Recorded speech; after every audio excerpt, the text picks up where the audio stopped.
Subscribe to Wired. This is a transformational time for UK defence and particularly for the Royal Navy, says Commodore Jerry Kidd. He's sitting in a meeting room in a small office block talking about the two biggest warships the Royal Navy has ever commissioned, both of which are being built across the road at the Rosyth dockyard on the Firth of Forth. Kidd pops a mint in his mouth. We're getting back into the big carrier game, which we've not been in since the 70s. From the office block you can see one of the vast bows looming from a dry dock. That's HMS Prince of Wales, the second of the two Queen Elizabeth class of carriers. She is structurally complete, but thousands of workers are finishing her compartments and flight deck in time for sea trials in 2019. The first ship, HMS Queen Elizabeth, which Kidd will command, is a few hundred meters along the dock, already in water, preparing for sea trials in 2017. Both ships are vast. Their individual displacement is 65,000 tons. Ships are measured by the weight of the water they displace, roughly 3 times bigger than the UK's previous carriers, the Invincible class, all 3 of which have been decommissioned, a decision that has left the UK without an aircraft carrier other than helicopter platforms since 2014. The new carriers are 280 meters long and 70 meters wide, and are due to carry up to 36 F-35B fighter jets and 4 Merlin helicopters. The vacuum system pulls ships into dock. Only a handful of countries have comparable aircraft carriers. China, France and Russia have one big carrier each. Russian behavior had its own section in the National Security Strategy and Strategic Defense and Security Review 2015, and will no doubt influence how and where the UK's carriers are deployed. The US has the 10 biggest carriers in the world, each with a displacement of about 100,000 tons. Only China, India, the UK and US are building big new carriers. They are a rare asset that Kidd expects to be the UK's main deterrent with a very high political demand. Why would you invest all this money and not use it, he says. So she will be used politically. Shall be run by the Prime Minister, and whenever there's a crisis brewing, I think, well, mimic the US President. The first question they ask is, where is my nearest aircraft carrier? Because you are putting 4.5 acres, 1.82 hectares of British sovereign real estate anywhere in the world that you want, with impunity on the commons that is the sea, with a big stick. Not everybody, however, agrees on the choice of stick. For a start, they are expensive, £6.2 billion, up from the £3.5 billion projected in 2007 for a country feeling the effects of austerity. There has been speculation that there won't be enough trained sailors to operate the carriers. In September, the Minister of State of the Armed Forces assured Parliament there would be. And the new F-35B fighter jets Britain is buying from the US to use on the ships have had something of a shellacking in the press, primarily because the UK has opted for a version with a shorter range and smaller payload than other jets. In response to the critical press, the Aircraft Carrier Alliance, the group developing the ships, which comprises the Ministry of Defence, Base Systems, Babcock and Thales, has been on a public relations offensive, dishing out fun facts, how loud the foghorn is, what the ship's sausage storage capacity is, and so on, and taking journalists on tours. And yet the criticism has continued, with a constant question posed: are these ships transformational, or are they expensive white elephants? When asked to rank their importance as a military asset, Kidd sucks on his mint for a couple of seconds before giving a surprising answer. This is the most seminal change in maritime power since the advent of the nuclear submarine, and arguably since the change of sail to steam. Christopher Rudquist's naval aviation developed fast. In December 1903, Wilbur and Orville Wright took turns in flying the machine over the Sound a few kilometers south of Kitty Hawk, North Carolina, achieving the first powered flight. Just 7 years later, the US Navy erected a wooden flight deck over the bow of a cruiser called the USS Birmingham, and American pilot Eugene Ely, in a rickety plane, dove off the end of the deck. After a brief drop, it gained enough lift and landed on a nearby beach. You can see a photograph online. It's not for the skittish. 2 months later he landed the same plane on a different ship. The era of the aircraft carrier had begun, and the Royal Navy needed to catch up. 2 years after Ely's test flights, Royal Navy pilot Charles Sampson took off from a moving ship on the Medway, but the Royal Navy chose to focus on seaplanes. They could take off from a deck and be picked up from the water using a crane. However, the ships were vulnerable while stopped to retrieve the aircraft. The Royal Navy experimented with launching one-way planes in the hope they would find a strip on land a ditch. Again, not ideal. Attention then focused on planes that took off from and landed on a ship, so the Royal Navy commissioned HMS Argus. Described as the world's first true aircraft carrier by former Royal Navy Commander David Hobbs in his book British Aircraft Carriers, HMS Argus was going to be an Italian passenger ship, but work stopped during the First World War and the hull was bought by the Admiralty to convert into an aircraft carrier. She was completed as a flush deck carrier, a flat deck with no island sticking up and equipped with planes to launch torpedoes. Commissioned in 1918, she was launched days too late for the war, so became one of the Royal Navy's experimental ships. For example, a canvas dummy island was built and used for test flights. Islands are better for navigation and positioning funnels. There is a long list of Royal Navy inventions and innovations when it comes to carriers. The Royal Navy commissioned the first ship with steam catapults fitted, a technique adopted to launch jets which is still used on U.S. carriers. The Navy invented mirror landing aids, a concave mirror sited on the side of the flight deck with lights that indicate whether the plane is on the correct glider path. And the Navy first came up with the angled flight deck, a skewed deck that enables jet pilots who botch the landing to immediately attempt takeoff from the side of their ship rather going off the bow and risking falling into the ship's path. The first ship to be completed with such a deck was HMS Ark Royal in 1955.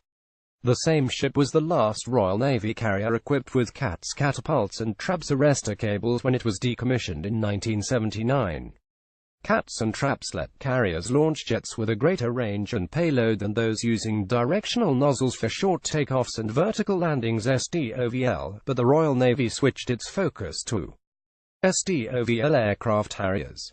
To launch and recover them, the Royal Navy used 3 Invincible-class carriers, HMS Invincible, HMS Illustrious and the new HMS Ark Royal, commissioned in 1980, 1982 and 1985 respectively. Despite the relatively small size and the fact that they were originally designed for anti-submarine helicopters, the Invincible class was regarded as very effective. Kiddie captained 2 of them and describes them as brilliant. But in 1997, the government announced that they would be replaced by 2 larger carriers. The UK, meanwhile, was already collaborating with the US on the F-35 fighter, of which there are 3 varieties: A for conventional runways, B for STOVL and C for CATS and traps. The Ministry of Defense Mod put its money into the F-35B, despite C having a greater range and payload capacity, and decided the 2 new carriers should be designed for STOVL aircraft. That decision was supposed to be hedged. The 2 carriers will last for 50 years, so to cater for potential changes in warfare technology, the MOD chose a design which would be adaptable for CATS and traps, or an electromagnetic system which is expected to replace steam catapults. The government gave the green light to start work in 2008. In 2010, it said it might prefer the F-35C because they had greater range and payload capacity. After an investigation, it was decided that adapting for CATS and traps would be too expensive. So in 2012, the government decided to stick with F-35Bs. It was up to the Royal Navy to do its best with what it had. Christopher Rood questioned of the problems with the F-35B is range. An aircraft carrier has to project and possibly wield power when a conventional runway is unavailable. To do that, the carrier needs to position itself so its aircraft can reach a target. That can be right up the beach or very close inshore if the threat's been reduced, says Kidd. Or it could be 100 miles off the coast, flying jets in over the horizon. BAE Systems says the F-35B can fly 900 nautical miles, 1,666 kilometers compared to 1,222 kilometers for the F-35C, depending on conditions and payload. The planes need to return to the aircraft carrier, so they can only travel half the distance before turning around. The distance Kidd expects them to reach is about 300 miles-ish from the carrier. Physics just gets in the way, he says. If you could design an aircraft to do 1,000-mile strike operations, that's fantastic, but one of those does not exist at the moment. And so you have to mitigate that by using air-to-air refuelers or bring the ship in closer. Of course, as an operational commander you always want the maximum flexibility possible, but you have to work within the kit that you're provided with. The aircraft is phenomenal, as is the ship. We can move 500 miles a day, and when you're looking at the radius of action of helicopters and the jets, that's a massive area you're controlling and dominating from the aircraft carrier. There's no other military formation that both affects sea control and power projects against the land. Nothing else does it. A carrier strike group does. When asked if he would prefer to operate with cats and traps planes, Kidd replies, "That's a really good question, and there are pros and cons both ways. Maybe refueling is the answer to the F-35B's range problems." A couple of other limitations of the F-35B are being solved by David Atkinson, a BAE Systems aerospace engineer. Usually based at BAE's test site in Warton, Lancashire, he is at Rosyth Dockyard the first time Wired speaks to him, and in Washington, D.C. the second. Atkinson is charged with ensuring the F-35Bs operate seamlessly with the Queen Elizabeth-class carriers, and is in the U.S. to discuss its progress towards flight trials on the carriers.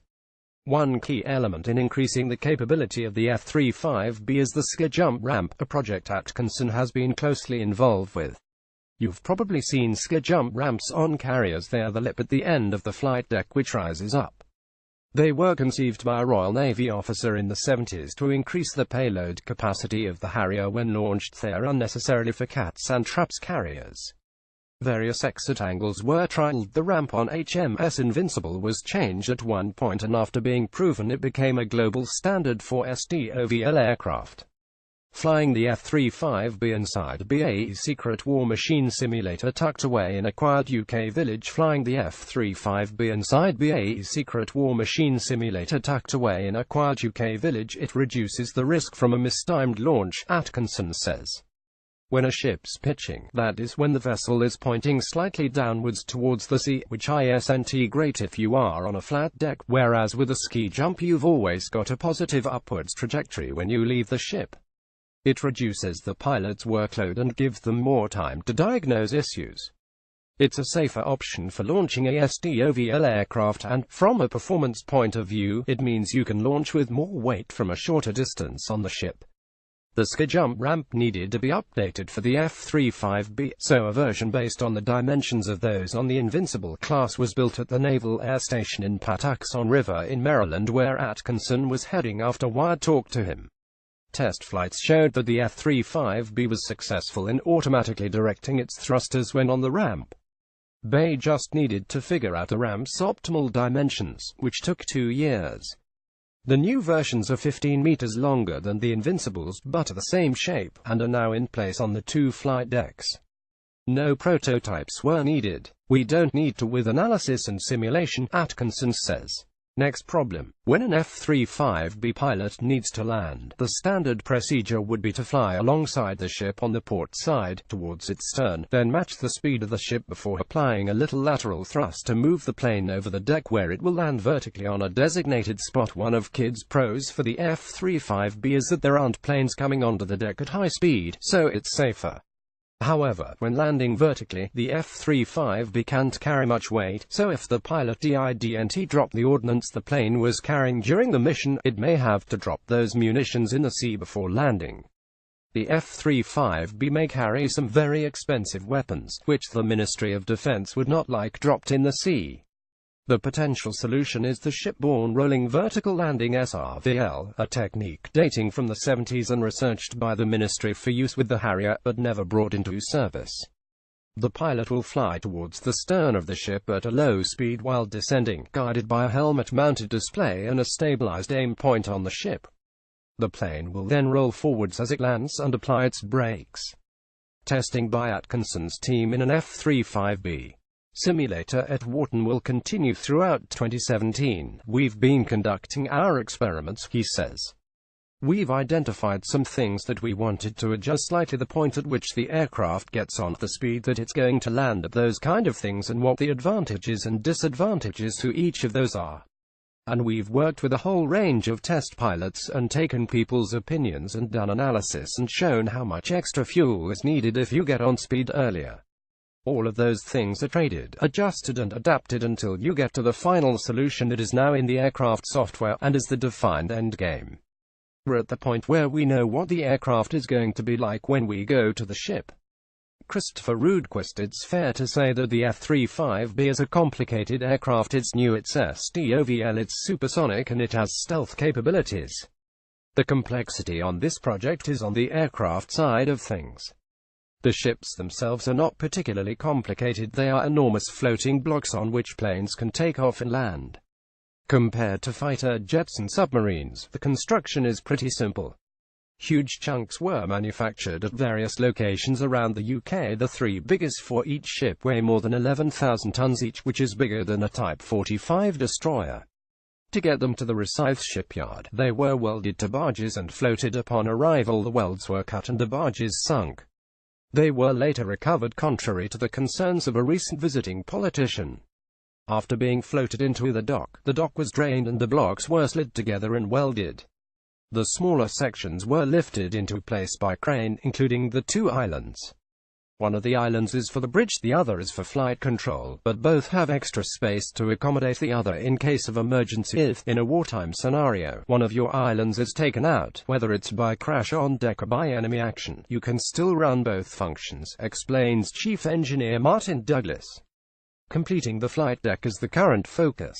That's probably the part of the ship that is most taxing right now, says Ian Booth, Managing Director of the Aircraft Carrier Alliance, the organization that brings industry and the mod together. When the decision was made to go to CV aircraft, the cats and traps version, and then back again to STOVL, we lost some time because the flight deck was being redesigned. If there's anything on the ship that's been under pressure all the way through my stay here, it's been the flight deck.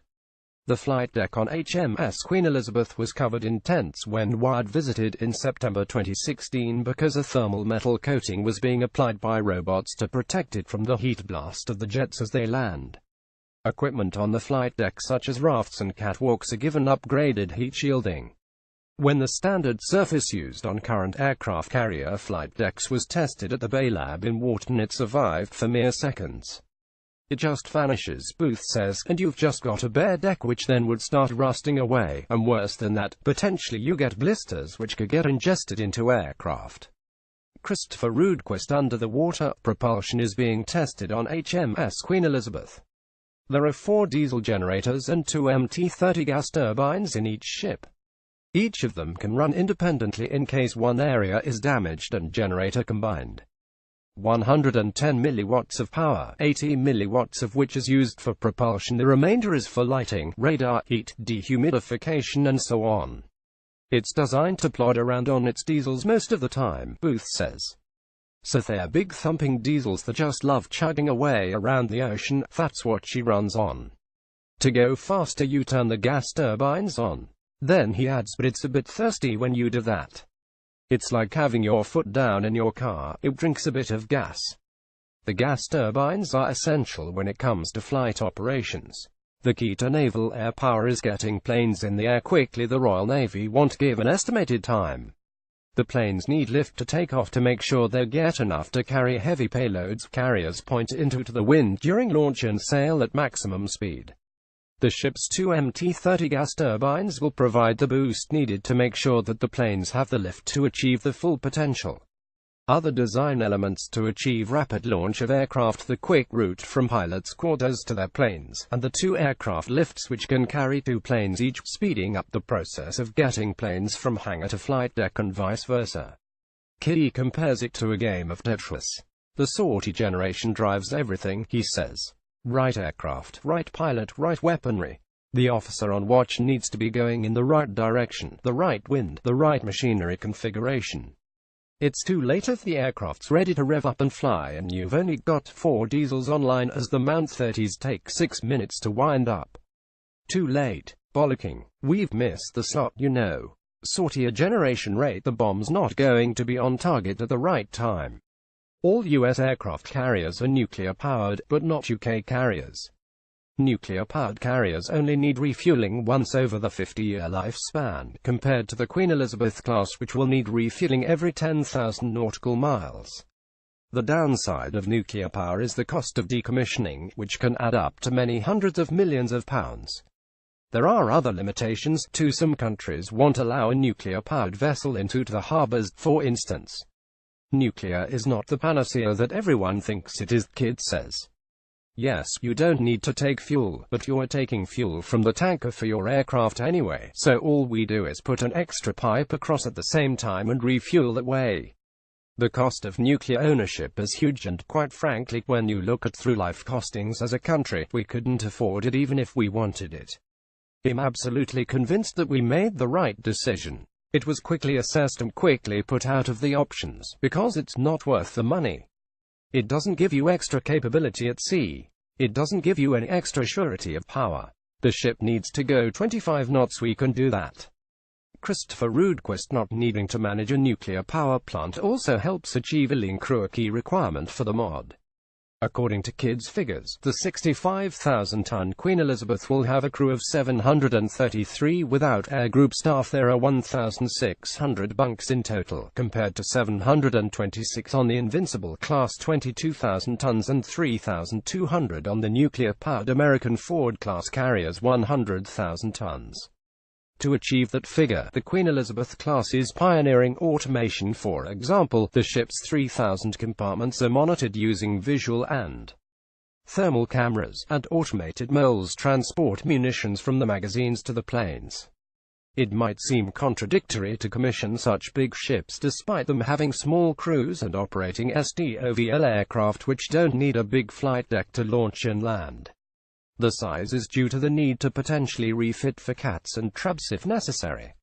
As Kidd says, it also gives the ship greater flexibility, not just in terms of the number of aircraft it can carry. He says it could carry more than 70 F-35Bs, but also the type of operations it supports, helicopters and Royal Marines for example, and potential innovations in the future. You may see rack and stacking of tens, if not hundreds of UAVs, he says.